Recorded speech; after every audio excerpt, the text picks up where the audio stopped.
हाँ तो नमस्कार बच्चों, स्वागत है एक बार फिर आप सभी को आपके अपने प्यारा सा YouTube channel Subodh online classes में। तो आइए आज आप लोग देखने वाले हैं संस्कृत का most important objective Mahabharata series में। और इस सीरीज में हम लोग 30 अंक पक्का कर पाएंगे अगर आप लोग वीडियो देखते हैं, ठीक। और डे नंबर तीसरा होगा। आज डे नंबर कितना होगा? तीसरा होगा। और एक बात कि आज आप लोगों को हिंदी का भी वीडियो मिलेंगे, ठीक। हिंदी का भी वीडियो मिलेंगे और ये संस्कृत का भी वीडियो अभी बन रहा है, ठीक है। तो इसलिए आप लोग दोनों वीडियो को जरूर देखिएगा। तो चलिए आगे चलते हैं और अगला प्रश्न को देख लेते हैं। आगे है क्लास 10 और संस्कृत का है, ठीक है। आगे कुछ लाइन लिखा हुआ है, चलिए इसको पढ़ लेते हैं हम लोग।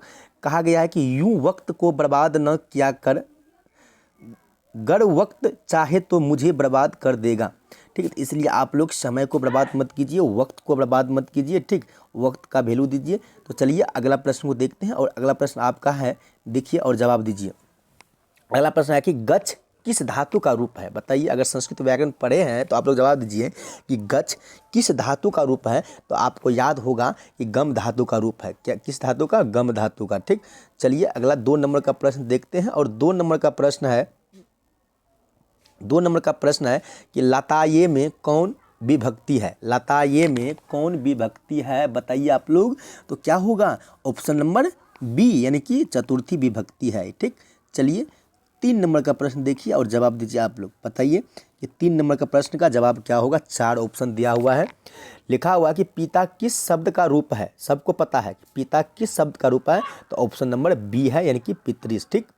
चलिए 4 नंबर प्रश्न को देखिए और जवाब दीजिए आप लोग। 4 नंबर प्रश्न क्या कहता है कि साधु शब्द के सप्तमी एक वचन का रूप कौन है? मतलब कि साधु एक शब्द है और उसको सप्तमी विभक्ति में रखना है और एक वचन बताना है। तो बताइए क्या होगा। तो सबको याद होगा कि साधु का सप्तमी विभक्ति में एक वचन रूप क्या होगा? बताइए बताइए। तो आपका सही ऑप्शन हो जाएगा सी, साधु। क्या हो जाएगा? साधु, ठीक। तो चलिए अगला प्रश्न को देख लेते हैं। 5 नंबर का प्रश्न क्या कहता है? 5 नंबर का प्रश्न है कि पटु प्लस तल से कौन सा शब्द बनेगा? तल प्रत्यय जुड़ा हुआ है ना, बताइए आप लोग जल्दी फटाफट, पढ़ाए हैं आप लोगों को, ठीक। पटु प्लस तल से कौन सा शब्द बनेगा, यानी कि पद बनेगा? तो आपको याद रखना है कि पटुता, यानी कि तल प्रत्यय में जो शेष रहता है ता शेष रहता है, ठीक। पता है सबको। चलिए 6 नंबर का प्रश्न देखिए और जवाब दीजिए। 6 नंबर का प्रश्न कहता है कि लघुत्रम में कौन सा तद्धित प्रत्यय है? बताइए लघुत्रम में कौन सा प्रत्यय है? तो आपको याद रखना है, आपका सही ऑप्शन हो जाएगा बी, यानी कि ये तरप प्रत्यय है। ऑप्शन नंबर बी हो जाएगा, ठीक। चलिए 7 नंबर का प्रश्न लीजिए और जवाब दीजिए।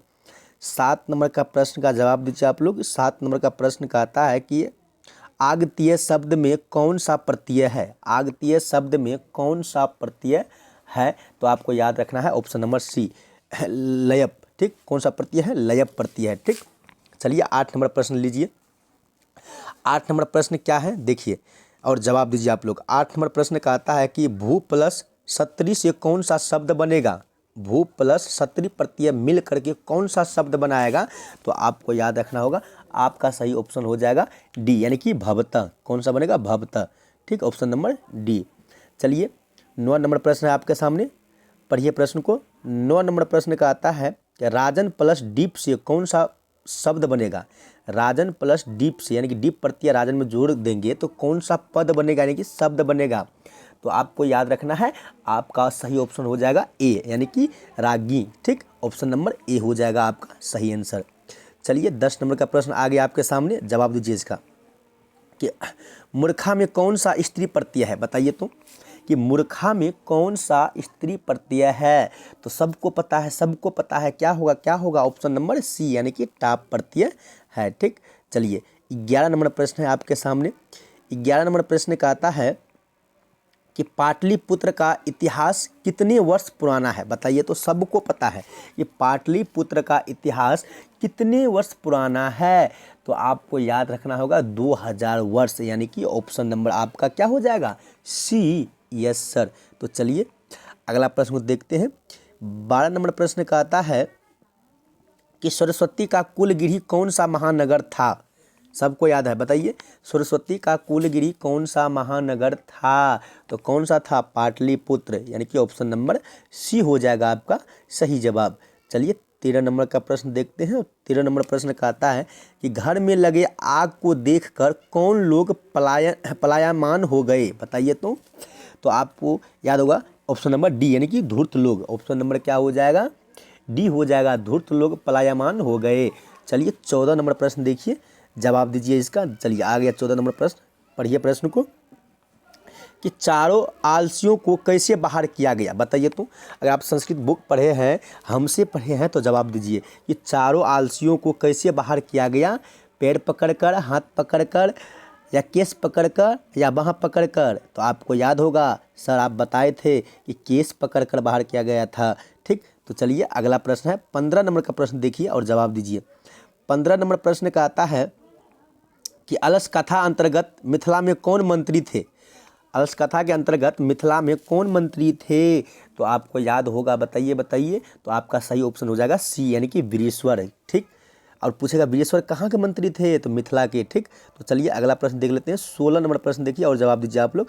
16 नंबर प्रश्न का आता है कि बनावटी आलस्य दिखाकर कौन भोजन ग्रहण करते हैं। बनावटी आलस्य दिखाकर कौन भोजन ग्रहण करते हैं, तो आपका सही ऑप्शन हो जाएगा सी यानी कि धूर्त। कौन करते हैं, धूर्त करते हैं। चलिए 17 नंबर प्रश्न को देखिए और 17 नंबर प्रश्न का जवाब दीजिए आप लोग।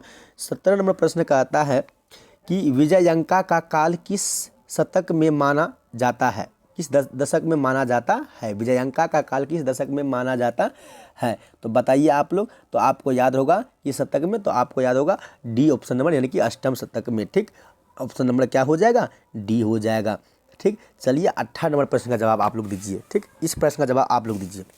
क्या कहा गया है, पढ़िए प्रश्न को ध्यान से कि आधुनिक काल की संस्कृति लेखिकाओं में कौन अति प्रसिद्ध है, बताइए। तो इस प्रश्न का आप लोग जवाब दीजिए। तो आपको अच्छा तरह से पता होगा, आपका सही जवाब हो जाएगा ऑप्शन नंबर सी यानी कि छमाराव। कौन है, छमाराव, ठीक। चलिए 19 नंबर प्रश्न को देख लेते हैं। चलिए 19 नंबर प्रश्न क्या कहता है कि वनमाला भावालकर किस काल की संस्कृति कवियत्री थी। वनमाला भावालकर किस काल की संस्कृति कवियत्री थी, तो आपको याद होगा ना ऑप्शन नंबर डी यानी कि वर्तमान काल की। किस काल की, वर्तमान काल की। ऑप्शन नंबर क्या हो जाएगा, डी हो जाएगा, ठीक। चलिए 20 नंबर प्रश्न को देखिए आप लोग। 20 नंबर प्रश्न क्या कहता है कि नरक के द्वार कितने प्रकार के हैं जिनसे व्यक्ति का नाश होता है, बताइए। तो कि नरक के द्वार कितने प्रकार के हैं जिनसे व्यक्ति का नाश होता है, तो आपको याद रखना है, आपका ऑप्शन क्या हो जाएगा, 3 प्रकार के हैं जिनसे क्या होता है, व्यक्ति का नाश होता है, ठीक। चलिए 21 नंबर प्रश्न को देखिए। 21 नंबर प्रश्न कहता है कि विनय को कौन मारता है। विनय को कौन मारता है, बताइए। तो आपको याद होगा ऑप्शन नंबर सी यानी कि आकृति। कौन मारता है, आकृति, ठीक। चलिए 22 नंबर प्रश्न देखिए और जवाब दीजिए आप लोग। 22 नंबर प्रश्न क्या कहता है कि कैसे पुरुष सभी जगह सुलभ होते हैं, बताइए। कैसे पुरुष सभी जगह सुलभ होते हैं, तो आपका ऑप्शन हो जाएगा सी यानी कि प्रियवादी पुरुष। कौन, प्रियवादी पुरुष, ठीक। चलिए 23 नंबर प्रश्न देखिए और जवाब दीजिए आप लोग। 23 नंबर प्रश्न का आता है कि स्वामी दयानंद ने किस नगर में आर्य समाज की स्थापना की, बताइए। तो स्वामी दयानंद ने किस नगर में आर्य समाज की स्थापना की, बताइए आप लोग। तो आपका सही ऑप्शन हो जाएगा बी यानी कि मुंबई, ठीक। चलिए 24 नंबर प्रश्न देखिए और 24 नंबर प्रश्न का जवाब दीजिए आप लोग। 24 नंबर प्रश्न का आता है कि वनवास प्रसंग में राम सीता लक्ष्मण के साथ कहाँ पहुँचते हैं, बताइए। बताइए, बहुत अच्छा क्वेश्चन है कि जब राम भगवान को वनवास हुआ था, सीता को वनवास हुआ था, लक्ष्मण भी उसके साथ गया था, तो सबसे पहले वो कहाँ पहुँचे थे, बताइए। तो सबको याद है, सबसे पहले वो चित्रकूट पहुँचे थे। ऑप्शन नंबर क्या हो जाएगा, सी हो जाएगा। और कई बार यह प्रश्न पूछा गया है, ठीक। तो ऑप्शन नंबर क्या होगा, सी होगा, ठीक। चलिए अगला प्रश्न देखते हैं। प्रश्न संख्या 25 को देखिए और जवाब दीजिए आप लोग। 25 में क्या कहा गया है कि मंदाकिनी नदी किस पर्वत के निकट बहती है, बताइए। तो मंदाकिनी नदी किस पर्वत के निकट बहती है, कितना सुंदर सा प्रश्न है, इसलिए आप लोग वीडियो को अंतिम तक देखिए, कुछ ही क्वेश्चन बचा हुआ है। अपने दोस्तों में भी इस वीडियो को शेयर कीजिए, ठीक। तो आपको याद रखना है कि वनवास प्रसंग में, एक मिनट, मंदाकिनी नदी किस पर्वत के निकट बहती है, तो आपको याद होगा चिरकुट पर्वत के, ठीक। चिरकुट पर्वत के। ऑप्शन नंबर सी हो जाएगा आपका सही ऑप्शन। चलिए 26 नंबर प्रश्न को देखिए और जवाब दीजिए आप लोग। 26 नंबर प्रश्न में कहता है कि शास्त्र मानवों को किसका बोध कराता है, बताइए तो। शास्त्र मानवों को किसका बोध कराता है, तो याद रखिएगा कि ऑप्शन नंबर सी यानी कि कर्तव्य का। किसका?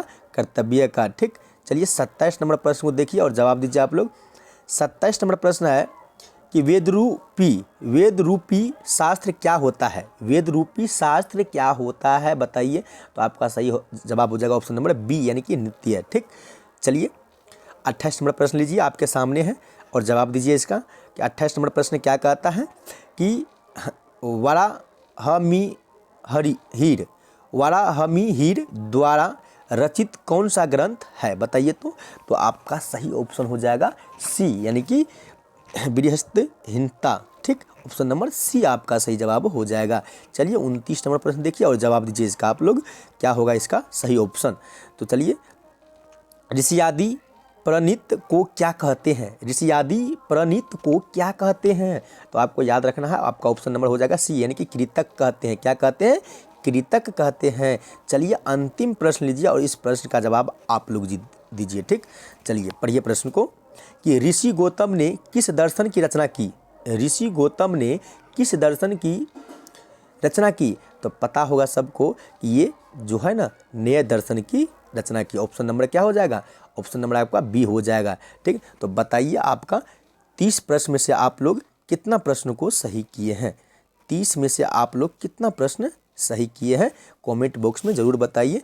अगर आप लोगों को वीडियो अच्छा लगा है तो वीडियो को लाइक कीजिए और अपने दोस्तों में भी इस वीडियो को शेयर कीजिए। चलिए मिलते हैं नेक्स्ट वीडियो में और इस तरह का क्वेश्चन आप लोगों के लिए लाता रहूँगा एग्जाम तक। ठीक, आप लोग इस चैनल पे भरोसा रखिए और आगे सेशन 1 मार्च से स्टार्ट होने वाली है। ठीक, अगर आपके घर में भाई बहन है तो उसको भी खबर कर दीजिए। ठीक, तो आइए मिलते हैं नेक्स्ट वीडियो में, तब तक के लिए जय हिंद जय भारत।